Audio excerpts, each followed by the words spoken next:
Hi, this is Susan Kapuscinski-Gaylord, author of Handmade Books for a Healthy Planet, and I just want to share with you some of the basic techniques. Techniques is probably too strong a word, too fancy a word, but some of the basic materials and things that go into making the books and making Handmade Books for a Healthy Planet.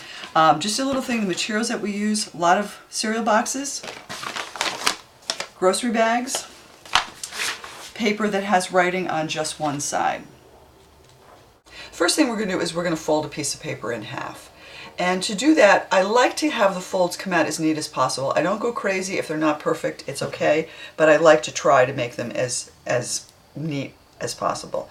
So we're going to take by taking one side and bringing it over to meet the other side. This is paper that has writing on just one side, and by folding it in half this way, we're hiding the writing on the inside, and then we can use it in our book. So I'm going to take this edge, I'm going to fold it over, bring it over, line it up as best I can, being as careful as I can to make the two sides line up. Then I'm going to have one hand that's going to be my holding hand. This is going to hold the paper in place while I do the folding. I'm going to start by making just not a smoothed out fold, but just putting my hand down and just pressing. And that's going to get the fold started. And then I can go back with my thumb and smooth it down. And then if I want to make it even smoother and flatter, I can take a pair of scissors and use just the edge of the scissors and go along the edge like this. Or sometimes I will take a glue stick and I'll take the side of the glue stick, have the cap on, and just go along the side like that. And this is especially helpful if you're using a grocery bag or some paper that already has some creases in it. This way your creases will be nice and sharp and they'll be easier to tell. The next thing we're going to do is do some gluing, and I'm fairly particular about the gluing. I keep it very simple, but there are certain things that I like to make sure I do. One of them is that I always use scrap paper. A lot of times I'll use pages from a catalog. Always put a piece of scrap paper down on the table. It keeps you from making a mess of the table, and it also keeps you from getting glue on things that's going to make a mess of your book. I prefer to use glue stick. When I do, I have it only rolled up just a little bit because I don't want to push too hard. I don't want to end up with big globs of glue on my paper.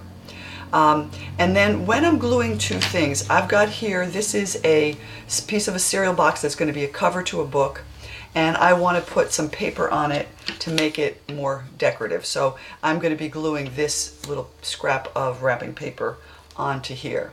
And that's a general rule of gluing. You're always going to put glue on the smaller piece. So the glue is going to go on here. I want this side to be showing, so I'm going to put it face down on my scrap paper. I'm going to take my glue. I like to do it I want to cover the whole surface, so I like to do stripes going one way and then turn around and go stripes going the other way. So I've got the whole thing covered with glue. When I lift this up, the first thing I'm going to do is take this scrap paper. I've got glue on it because I went over the edges because I want to cover everything. I'm going to take the scrap paper, I'm going to fold it in half. This way the glue is on the inside and I'm not going to get it stuck to anything else.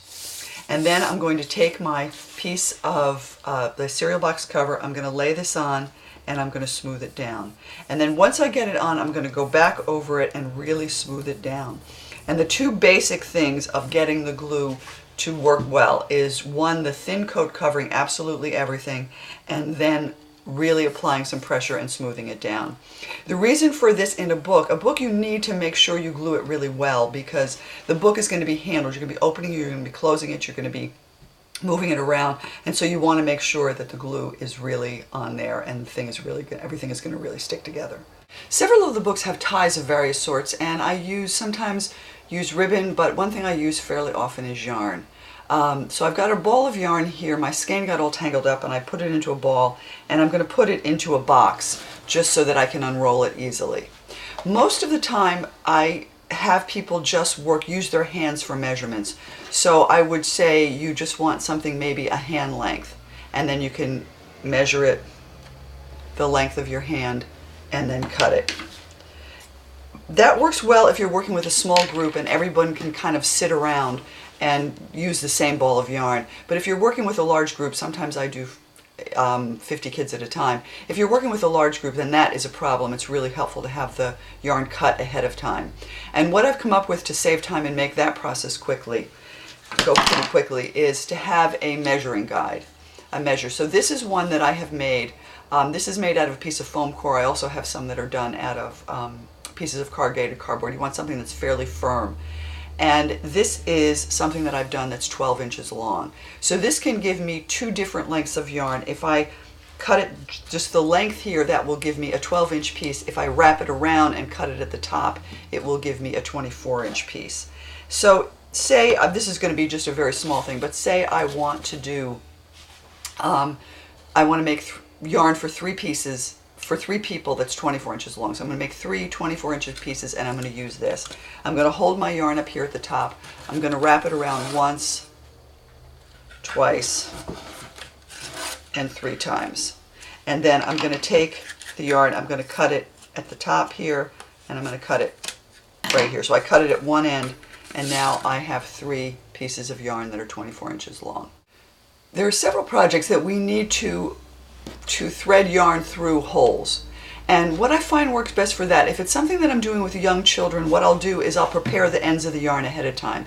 And I'll take it and I'll either dip it into some white glue and let it dry, or take a little piece of tape, wrap it around the end, and twist it so it's kind of like a shoelace. But if I'm working with older children or adults, what I'll have them do instead is to take the end of the yarn, fold it over so that I'm making a little bit of a loop. And then I can take that loop and put the loop into the hole rather than the end, and that will avoid the problem of having it unravel. You're doing in that palm leaf book that I just have here, you're threading it through the holes in the book, and you're also threading some yarn through a hole in the bead. So what I have here is a little bead. I'm going to take my yarn, I'm going to fold it again, and again, if you're working with young children, it's helpful if you prepare it ahead of time. I'm going to poke that through and pull it. And then what I want to do is I want to tie the bead right into the knot. So I'm going to hold it at the end, hold it a little way away, make a knot, and when I do that, the bead is going to end up inside the knot. And then I'll go ahead, because I want it to stay, that's just a single knot, I'll go ahead and tie a second knot and then pull it nice and tight. And it's helpful if you just give the bead a little tug. That will make it, that will kind of tighten up the knot and make sure that the bead doesn't fall off.